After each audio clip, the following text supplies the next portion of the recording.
Thank God for one more day that the Lord gave us today. हम परमेश्वर को धन्यवाद देते हैं एक और दिन के लिए जो उसने हमें दिया। When God first created man, it was God wanted to have fellowship with man and to share his love with them. जब परमेश्वर ने पहले मनुष्य को निर्माण किया, वो उनके साथ अपने प्रेम को और अपने संगति को बांटना चाहता था। God longs to have fellowship with us. परमेश्वर की ये लालसा है कि वो हमारे साथ संगति करे। Because God is love and he wants to share his love with us. क्योंकि परमेश्वर प्रेम है और वो अपने प्रेम को हमसे बांटना चाहता है। Something that it's difficult to believe, but it is true that we were in God's mind before the worlds were created. और ऐसा कुछ जो विश्वास करने में बहुत ही मुश्किल है, पर सत्य है कि हम परमेश्वर के मन में इस संसार के सृष्टि के पहले से थे। God existed from eternity. परमेश्वर तो अनंत काल से उसका अस्तित्व है। And before he created the world, he knew me before that. और इस संसार को बनाने से पहले भी वो मुझे जानता था। It says in Ephesians 1:4 and 5. इफिसियों पहला अध्याय उसके 4 और 5 में लिखा है, He chose us in him before the foundation of the world that we would be holy and blameless before him in love. He predestined us to adoption as sons through Jesus Christ to himself, according to the kind intention of his will. उसने हमें जगत की उत्पत्ति से पहले उसमें चुन लिया कि हम उसके निकट प्रेम में पवित्र और निर्दोष हो, और अपनी इच्छा के भले अभिप्राय के अनुसार हमें अपने लिए पहले से ठहराया कि यीशु मसीह के द्वारा हम उसके लेपालक पुत्र हो। He predestined us to become like Jesus in our character. उसने हमारे चरित्र में पहले से ही मसीह जैसा होना हमें ठहराया है, To be holy and blameless. कि हम पवित्र और निर्दोष बने। And this work is it's speaking of something of the heart and not from the external anything. It's from the heart. और इस वचन में हृदय से आने वाली बातों के बारे में लिखा है, बाहरी किसी बात के बारे में नहीं। The work of changing us into the image of Jesus is done by the Holy Spirit in us. Brother, can you repeat? The work of changing us into the image of Jesus is done by the Holy Spirit in us. हमें यीशु के स्वरूप में बदलने का काम जो है वो पवित्र आत्मा हमारे अंदर करता है। That's why we need to be filled with the Holy Spirit so that God's work can be done through us. इसी वजह से हमें पवित्र आत्मा से परिपूर्ण होने की आवश्यकता है ताकि परमेश्वर का काम हमारे अंदर पूरा हो। We read in 2 Corinthians 3. हम दूसरा कुरिन्थ उसके 3 अध्याय में पढ़ते हैं 16th verse. 16वां वचन, Whenever a person turns to the Lord, the veil is taken away. परंतु जब कभी उनका हृदय प्रभु की ओर फिरेगा तब वो पर्दा उठ जाएगा। The next verse is, now the Lord is a spirit, and where the spirit of the Lord is, there is liberty. अगला वचन कहता है, प्रभु तो आत्मा है और जहां कहीं प्रभु का आत्मा है वहां स्वतंत्रता है। But we all, next verse, but we all with unveiled face, beholding as in a mirror the glory of the Lord, are being transformed into the same image from glory to glory, just as from the Lord the Spirit. 18 वचन, परंतु जब हम सबके उघाड़े चेहरे से प्रभु का प्रताप इस प्रकार प्रकट होता है जिस प्रकार दर्पण में, तो प्रभु के द्वारा जो आत्मा है हम उसी तेजस्वी रूप में अंश अंश करके बदलते जाते हैं। This is the work of the Holy Spirit that he wants to do in our lives constantly. ये पवित्र आत्मा का काम है जो हमारे जीवन में निरंतर करना चाहता है। If we are truly born again, we will have this desire in us to see more of Jesus when we read the scriptures. अगर हमने वाकई में नया जन्म पाया है तो हमारे अंदर यही इच्छा होगी कि हम अधिक और अधिक यीशु को देख पाए जब हम बाइबल को पढ़ते हैं। And when I see Jesus through what the Holy Spirit reveals in my spirit, he himself will transform me into that same likeness in my spirit. और जब मैं यीशु को देखता हूं जो पवित्र आत्मा मुझे प्रकट करता है, उसमें फिर पवित्र आत्मा खुद ही मुझे उस स्वरूप में रूपांतरित करेगा। He shows me the humility of Jesus, and when I see it, I see how unlike Christ I am. वो मुझे यीशु की नम्रता को दिखाएगा और जब मैं उस नम्रता को देखूंगा तब मैं देख पाऊंगा कि मैं कितना मसीह जैसा अब तक नहीं हूं। And then when I see how much humility I lack, then the Holy Spirit, when I cry out to him, he makes me like, he transforms me inside and makes me humble. और फिर जब मैं देखता हूं कि मेरे अंदर नम्रता की कितनी कमी है, तब पवित्र आत्मा मेरे अंदर से, जब मैं पवित्र आत्मा को पुकारता हूं तो वो मुझे अंदर से नम्र बनाता है। And that same way, other things that we see in Jesus is more and more revealed to us, and more the Holy Spirit changes from the inside. बिल्कुल वैसे ही यीशु के अंदर जो दूसरी बातें हैं, पवित्र आत्मा बढ़ते क्रम पर हमें प्रकट करते जाता है और वैसे ही वो हमें अंदर से बदलता भी है। As much as I get revelation of who Jesus is and how he lived on this earth, that to that measure only I can be transformed. जिस मात्रा में मुझे ये प्रकाशन है कि यीशु मसीह कौन था और इस पृथ्वी पर वो कैसे जिया, उस मात्रा में ही मेरा जीवन रूपांतरित होते जाएगा। This change cannot happen just by having an intellectual knowledge of Jesus. ये बदलाव केवल यीशु के बारे में एक बौद्धिक या सिर्फ दिमाग में होने वाले ज्ञान से नहीं होगा। Because I can study about all about Jesus from the Gospels, and it will all be in my head. It will not help me in my life. क्योंकि मैं सारे सुसमाचारों से यीशु का जीवन कैसा था इसका पूरा अध्ययन कर सकता हूँ और ये सब मेरे ज्ञान में ही रह जाएगा, वो मेरे जीवन में नहीं आएगा। But when I have a desire, Lord, how you lived, show me how you lived, so that in my practical life I can live like that. पर जब मेरे अंदर एक लालसा होगी कि प्रभु तू मुझे दिखा तू कैसे जीता था, तब वो मेरे व्यवहारिक जीवन में वैसे ही प्रकट भी होगा। How you had that cry in your heart not to sin, and in the days of his flesh, it says in Hebrews that he cried out with loud cries and tears. कैसे तेरे हृदय में वो पुकार थी कि तू पाप न करे, जैसे इब्रानियों की पुस्तक में लिखा है कि उसके शरीर के होने के दिनों में कैसे वो ऊंची गुहार और पुकार के साथ प्रार्थना करता था। So that attitude only when I see that, when the Holy Spirit shows me that, then I can have that same nature in me. और ये रवैया जब पवित्र आत्मा मुझे दिखाता है तभी मेरे अंदर वही स्वभाव आ सकता है। God's desire for me is that I partake of his nature. परमेश्वर की मेरे लिए यही इच्छा है कि मैं उसके स्वभाव का सहभागी बन जाऊं। He doesn't want me to always grit my teeth and control my anger.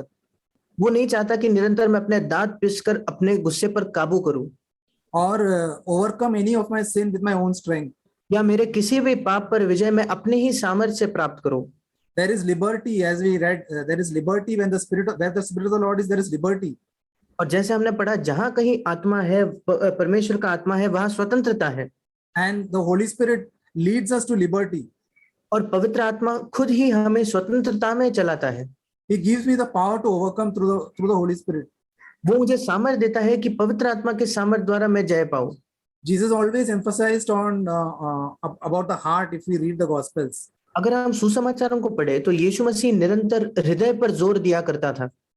He knew the Pharisees had an external form of righteousness. That's why he wanted to show that is not the main thing in life. वो जानता था कि फरीसियों के पास एक बाहरी वेश है धार्मिकता का, और वो यही दिखाना चाहता था कि जीवन में वो मुख्य बात नहीं है। Jesus said in Matthew 5:20, यीशु मसीह ने मत्ती 5:20 में कहा, unless your righteousness surpasses that of the scribes and the Pharisees, you will not enter the kingdom of heaven. यदि तुम्हारी धार्मिकता शास्त्रियों और फरीसियों की धार्मिकता से बढ़कर ना हो तो तुम स्वर्ग के राज्य में कभी प्रवेश करने न पाओगे। Jesus here was referring to righteousness in the heart. यहाँ यीशु मसीह हृदय के अंदर जो धार्मिकता है उसके बारे में कह रहा था।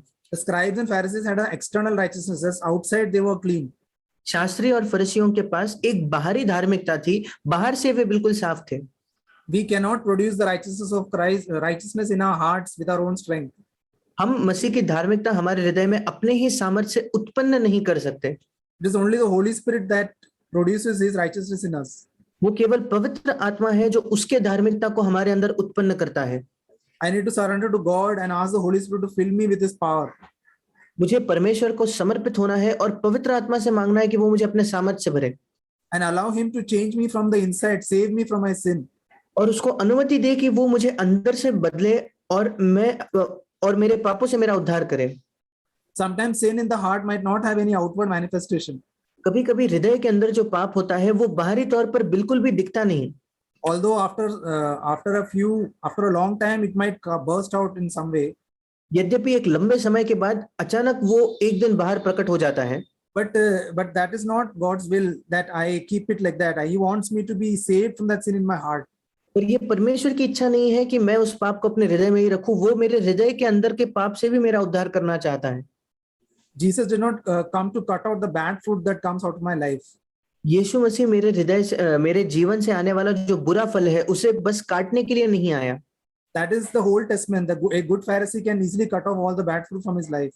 क्योंकि ये तो पुराना नियम है, एक अच्छा फरीसी जो था वो आसानी से अपने जीवन के सारे बुरे फलों को काट सकता था। And then he will look clean on the outside before others. और फिर दूसरों के सामने बाहर से वो बहुत ही साफ लगेगा। But Jesus came to clean the inside of the cup.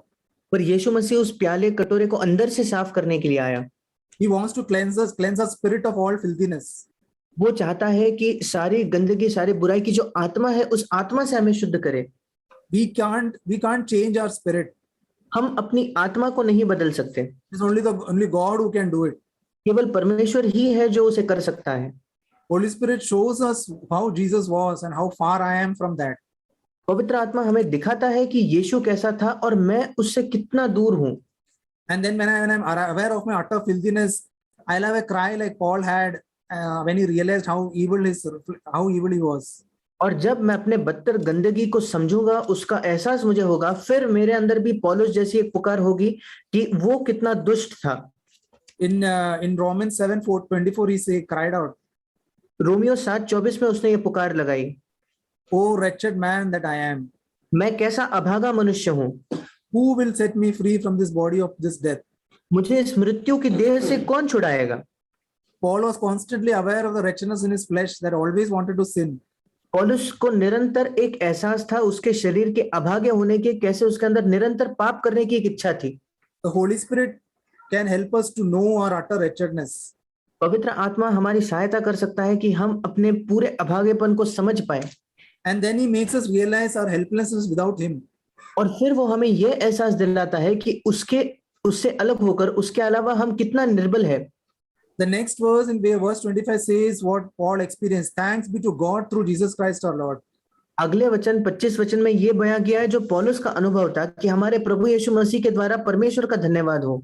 Yes, God is the one who helps me to helps me to overcome sin.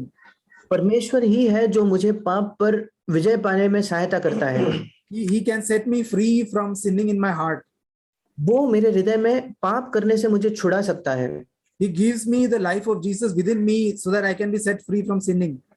वो मेरे हृदय में मुझे यीशु का जीवन देता है जो मुझे पाप करने से स्वतंत्र या छुड़ा सकता है।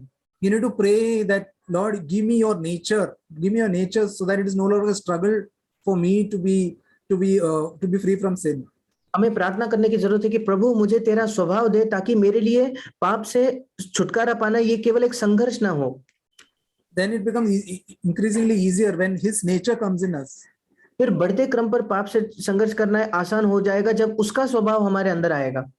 I surrender myself to God and he works in me. मैं अपने आप को परमेश्वर के सामने समर्पित करता हूँ और वो मेरे अंदर काम करता है। And then he gives me the desire and ability to do his will. और फिर वो मुझे एक इच्छा और क्षमता देता है कि मैं उसकी इच्छा पूरी करूं। So that I can be like Jesus in every situation. ताकि हर परिस्थिति में मैं यीशु जैसा बनूं। I need to develop an attitude of listening to his voice and obeying him as he gives his strength to me. मुझे एक ऐसा रवैया अपनाना है कि मैं उसकी आवाज को सुनूं और brother, can you repeat? And obey him as he gives me his strength. और जैसे वो मुझे अपनी सामर्थ्य देता है मैं उसकी आज्ञा मानूं। It says in Galatians 2, as it says in Galatians 2:20. जैसे गलातियों 2:20 में लिखा है, I have been crucified with Christ. It is no longer I who live, but Christ lives in me.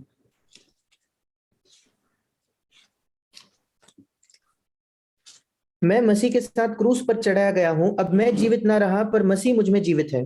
This is the righteousness that God wants to give in our hearts. ये वो धार्मिकता है जो परमेश्वर हमारे हृदय में देना चाहता है। Christ living in me and his nature being seen in me. मसीह मुझ में जीता हुआ और उसकी धार्मिकता मुझ में दिखती है। As the Holy Spirit shows me how Jesus was. जैसे पवित्र आत्मा मुझे दिखाता है कि यीशु कैसा था। Our only hope is Jesus to save us from our utter corruption. हमारी इकलौती आशा यीशु है, वो हमारे पूरे जो हम जैसे भ्रष्ट है उससे वो हमें बचा सकता है।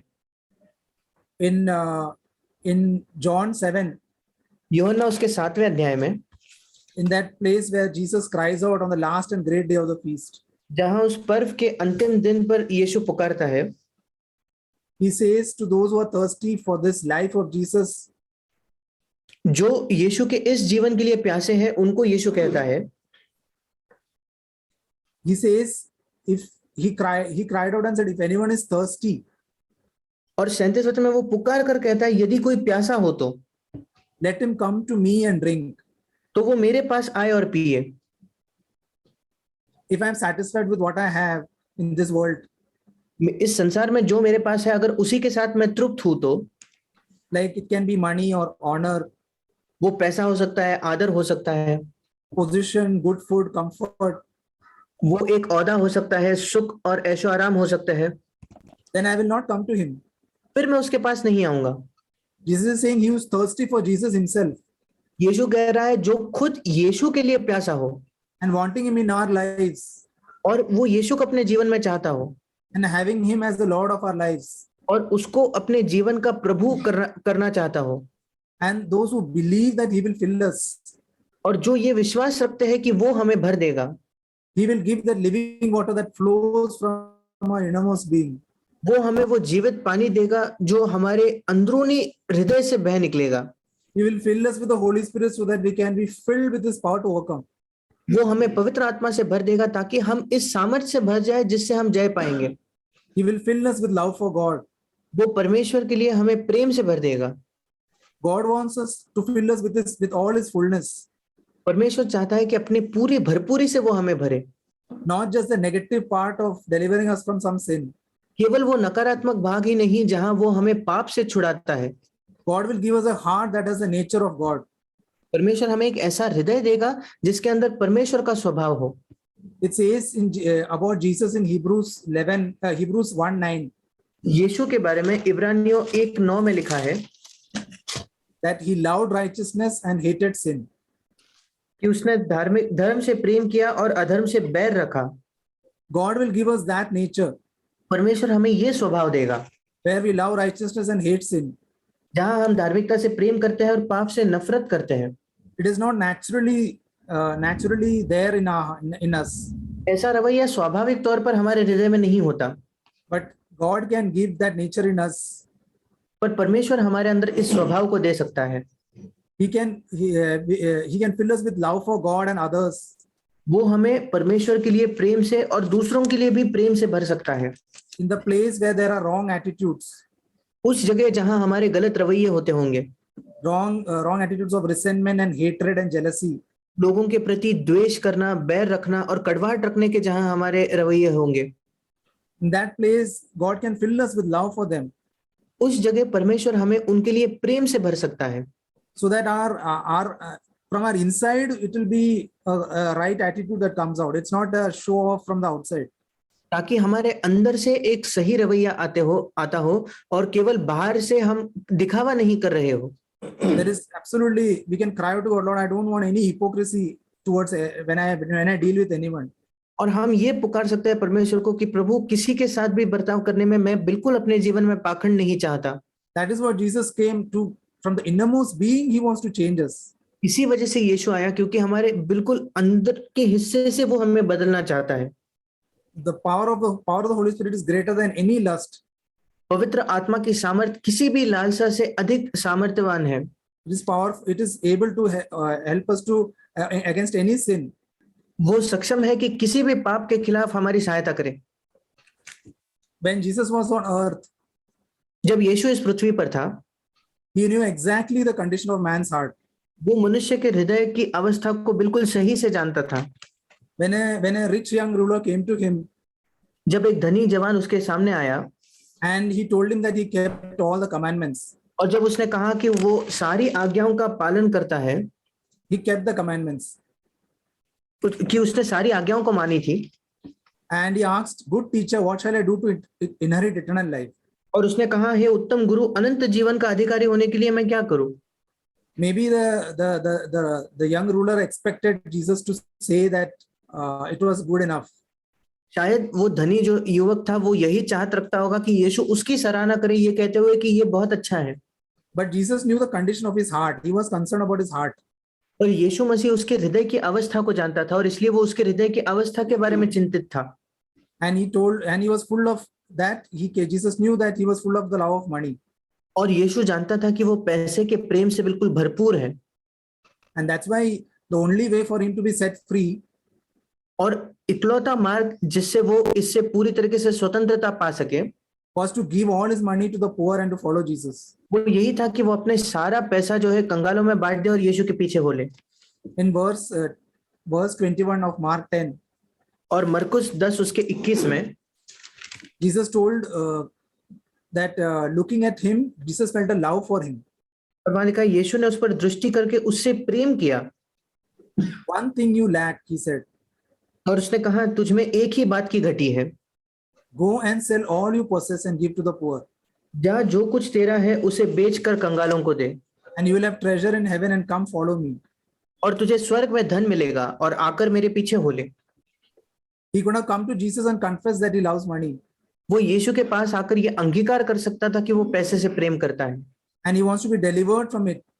और वो चाहता है कि वो उससे स्वतंत्र हो, But he went away sad, पर वो दुखी होकर वहां से लौट गया grieving, for he was one who owned much property. और वो शोक करता हुआ चला गया क्योंकि वो बहुत धनी था। He was more attracted to the treasure of this world than the treasure in heaven. इस संसार के खजाने से वो ज्यादा आकर्षित था इसके बजाय कि स्वर्ग के धन से। Jesus then later said, it is very hard to those who are wealthy to enter the kingdom of God. और इसलिए यीशु ने आगे कहा कि धनवानों का परमेश्वर के राज्य में प्रवेश करना बहुत कठिन है। Those who are wealthy in money, it can be money or intelligence or anything that this world considers great. वो लोग चाहे पैसे के मामले में धनवान हो या बुद्धिमानी के मामले में धनवान हो, किसी भी मामले में धनवान जिसको ये संसार बहुत महान या बड़ा समझती है, And then they are proud of it and trust in these things. और फिर वे उस विषय में घमंडी हो जाते हैं और इन्हीं बातों पर भरोसा करने लगते हैं। Then we will not find Jesus. फिर हम यीशु को नहीं पाएंगे। Jesus said in the 27th verse, यीशु ने 27 वचन में कहा, it is impossible with people, it is impossible. With God, all things are possible. मनुष्यों से तो ये नहीं हो सकता परंतु परमेश्वर से हो सकता है। It is impossible with my own strength to be delivered from the love of money. मेरे अपने ही सामर्थ्य से पैसे के प्रेम से छुड़ाया जाना असंभव है, Or my trust in wealth and intelligence or cleverness. या पैसे में जो मेरा भरोसा है या बुद्धिमानी में जो मेरा भरोसा है उससे छुड़ाया जाना। God is able to save us completely from these things. परमेश्वर इन सारी बातों से पूर्ण तौर पर हमें स्वतंत्र करने के योग्य है। If only God wants us to acknowledge, Lord, and really cry out, Lord, free me from this love of money and other things. परमेश्वर केवल यही चाहता है कि हम अपनी सच्ची अवस्था को मान ले और उसे पुकारे कि प्रभु इन प्रेम से मुझे छुड़ा, पैसे का प्रेम हो या अन्य कोई प्रेम हो। And in that place, Lord, fill me with love and devotion to you. और उसकी जगह प्रभु तेरे प्रति प्रेम और भक्ति से मुझे भर दे। God is able to do it. परमेश्वर संभव है, सक्षम है ये करने के लिए। We read in Luke 16:13. हम लूका 16:13 में पढ़ते हैं, No servant can serve two masters, कोई दास दो स्वामियों की सेवा नहीं कर सकता, for either will hate the one and love the other. क्योंकि वो तो एक से बैर और दूसरे से प्रेम रखेगा।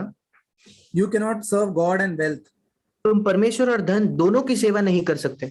Either I'll be controlled by the love of money or else by the love of God. या तो मैं पैसे के प्रेम से नियंत्रित रहूंगा या परमेश्वर के प्रेम से मैं नियंत्रित रहूंगा। This is an area where God has been showing me so much to be free from. ये एक क्षेत्र है जहां परमेश्वर मुझे बहुत कुछ दिखा रहा है जिससे मुझे स्वतंत्र होना है। It is an attitude of the heart which no one will know. ये एक हृदय का रवैया है जो और कोई नहीं जानेगा। I can check myself if I love money when I lose it, what is my reaction? मैं अपने आप को जांच कर देख सकता हूं कि मेरे अंदर पैसे का प्रेम है क्या नहीं, इससे कि जब मैं पैसे खो देता हूं तब मेरी प्रतिक्रिया क्या है। Or maybe when I get more, what is my reaction? या जब मुझे अधिक पैसा मिलता है तब मेरी प्रतिक्रिया क्या है। If I lose my rest, when I lose it, then it shows I have the love of money. अगर मैं अपना विश्राम खो बैठता हूं जब मेरा पैसा चले जाता है, फिर वो दर्शाता है कि मेरे पास मेरे अंदर पैसे का प्रेम है। After that, Jesus in the next verse says about the Pharisees who are lovers of money were listening to all these things, it says. और अगला वचन 14 वचन कहता है, फरीसी जो लोभी थे या पैसे के प्रेमी थे वे ये सब बातें सुन रहे थे And was scoffing at him. और वे उसे ठट्टों में उड़ाने लगे। Then Jesus said to them, you are those who justify yourself in the sight of men. फिर उनसे यीशु ने कहा, तुम तो मनुष्यों के सामने अपने आप को धर्मी ठहराते हो, But God knows your hearts. परंतु परमेश्वर तुम्हारे मन को जानता है। For that which is highly esteemed among men is detestable in the sight of God. क्योंकि जो वस्तु मनुष्यों की दृष्टि में महान है वो परमेश्वर के निकट घृणित है। We can justify and show before men that we don't love money. हम अपने आप को धर्मी ठहरा सकते हैं, मनुष्यों के सामने ये दिखा सकते हैं कि हम तो पैसे से प्रेम नहीं करते। But this word that Jesus says that God knows your hearts, our hearts. पर यहाँ ये वचन जो कहता है कि परमेश्वर तुम्हारे मन को, तुम्हारे हृदय को जानता है। Anything that it is better to acknowledge my love of money before God can God can show before God than acting. It is better to acknowledge it before God. और किसी भी क्षेत्र में ये बेहतर है कि परमेश्वर के सामने मैं अपने पैसे के प्रेम को मान लूं, इसके बजाय कि मैं लोगों के सामने कोई दिखावा करूं। Anything that this world considers big and great, वो कोई भी बात क्यों ना हो जो इस संसार जिसको बड़ा और महान समझता है। is written it is detestable in the sight of God. और यहाँ लिखा है परमेश्वर के नजरों में वो घृणित है। May God help us to be honest before Him regarding this. परमेश्वर हमारी सहायता करे कि उसके सामने हम इस मामले में ईमानदार बने And ask Him to root out these things from our hearts और हम उससे मांगे कि इन बातों को वो हमारे हृदय से जड़ से निकाल दे and fill our hearts with love and devotion to God. और हमारे हृदयों को वो प्रेम से और परमेश्वर के प्रति भक्ति से भर दे। God is eager to fill us with the Holy Spirit. परमेश्वर की ये लालसा है कि वो हमें पवित्र आत्मा से भरे। More than I desire, more than I ask, He has more desire for that. मैं उससे मांगू, उससे अधिक उसकी इच्छा है कि वो मुझे भरे। Do I have a burning desire to be free from sin? क्या मेरे अंदर एक जलने वाली एक इच्छा है कि पाप से मैं स्वतंत्र बनूं And also to be filled with the love of God. और मैं परमेश्वर के प्रेम से भर जाऊं। When I judge myself, जब मैं अपने आप का न्याय करता हूं, I see there is a lack in that desire, the longing that should be there to overcome all the time. मैं देखता हूं कि मेरे अंदर उस इच्छा की कमी है, उस तीव्र लालसा की कमी है जो निरंतर होनी चाहिए। But I just pray, Lord, give me that attitude of Lord to hate every sin in my life. पर मैं प्रार्थना करता हूं कि परमेश्वर तू मुझे वो रवैया दे कि मैं अपने जीवन में हर एक पाप से नफरत करूं, घृणा करूं। In Ezekiel 36, यहेजकेल उसके 36 अध्याय में here there is a promise that God gives. यहाँ एक वायदा है जो परमेश्वर करता है। 25 onwards. उसके 25 वचन से आगे, Then I will sprinkle clean water on you and you will be clean. मैं तुम पर शुद्ध जल छिड़कूंगा और तुम शुद्ध हो जाओगे। I will cleanse you from all filthiness और मैं तुमको तुम्हारी सारी अशुद्धता से शुद्ध करूंगा and from all your idols. और सारे मूर्तों से शुद्ध करूंगा। Moreover, I will give you a new heart and put a new spirit within you. मैं तुमको नया मन दूंगा और तुम्हारे भीतर नई आत्मा उत्पन्न करूंगा। And I will remove the heart of stone from your flesh and give you a heart of flesh. और तुम्हारी देह में से पत्थर का हृदय निकाल कर तुमको मांस का हृदय दूंगा। I will put my spirit within you and cause you to walk in my statutes. मैं अपना आत्मा तुम्हारे भीतर देकर ऐसा करूंगा कि तुम मेरी विधियों पर चलोगे And you will be careful to observe my ordinances. और मेरे नियमों को मानकर उसके अनुसार करोगे। It says many other things that God will do. यहाँ कई दूसरी बातें लिखी है जो परमेश्वर करेगा। And the 36th verse, the last part says, I, the Lord, have spoken and will do it. 36 वचन का अंतिम भाग कहता है, मुझ यहोवा ने ये कहा है और ऐसा ही करूंगा। What God has spoken, He is faithful to do it. जो परमेश्वर ने कहा है वो विश्वास योग्य है उसे पूरा करने के लिए। He never fails to fulfill any of His promises. उसके किसी भी वायदे को पूरा करने से वो कभी चूकता नहीं। He will give us a new heart which is soft and yielding. वो हमें एक नया मन, नया हृदय देगा जो बहुत ही सॉफ्ट हो और जो उसके बात मानने में राजी हो। He will give us a heart that wants to obey Him. वो हमें एक ऐसा हृदय देगा जो उसकी आज्ञा मानना चाहेगा। The question that is there is, will we acknowledge our failure? प्रश्न बस यही है कि क्या हम अपने असफलता को मान लेंगे And then come to Him with a hungry heart और क्या एक भूखे हृदय के साथ हम उसके सामने आएंगे and with faith in His promises. और उसके वायदों में एक विश्वास के साथ आएंगे। We know that verse that we have read many times. हम उस वचन को जानते हैं जो हमने कई बार पढ़ा है। In the Hebrews 8, इब्रानियों की पत्री उसके 8वें अध्याय में 10th verse. 10वां वचन, This is the covenant that I will make with the house of Israel after those days, says the Lord. फिर प्रभु कहता है कि जो वाचा मैं उन दिनों के बाद इस्राएल के घराने के साथ बांधूंगा वो ये है I will put my laws into their minds कि मैं अपनी व्यवस्था को उनके मनों में डालूंगा and I will write them on their hearts और उसे उनके हृदयों पर लिखूंगा and I will be their God और मैं उनका परमेश्वर ठहरूंगा and they shall be my people. और वे मेरे लोग ठहरेंगे। May we just, Lord, confess these promises and ask the Lord to change us from the inside. और हम इन वायदों को परमेश्वर के सामने अंगीकार करें और उससे मांगे कि वो हमें अंदर से बदल दे। And He is able to fulfill every promise that is written in the Word. और वो सक्षम है कि उसके वचन में लिखे हुए हर एक वायदे को वो पूरा कर सकता है। He is faithful to change us completely and make us like Jesus. वो विश्वास योग्य है कि वो हमें बदल दे और यीशु के जैसे बना दे। Jesus Christ is the same yesterday, today, and forever. यीशु मसीह कल, आज और युगानुयुग एक सा है। Let us trust in Him and pray that He will change us. आइए हम उस पर भरोसा करें और प्रार्थना करें कि वो हमें बदलेगा। Amen. आमीन।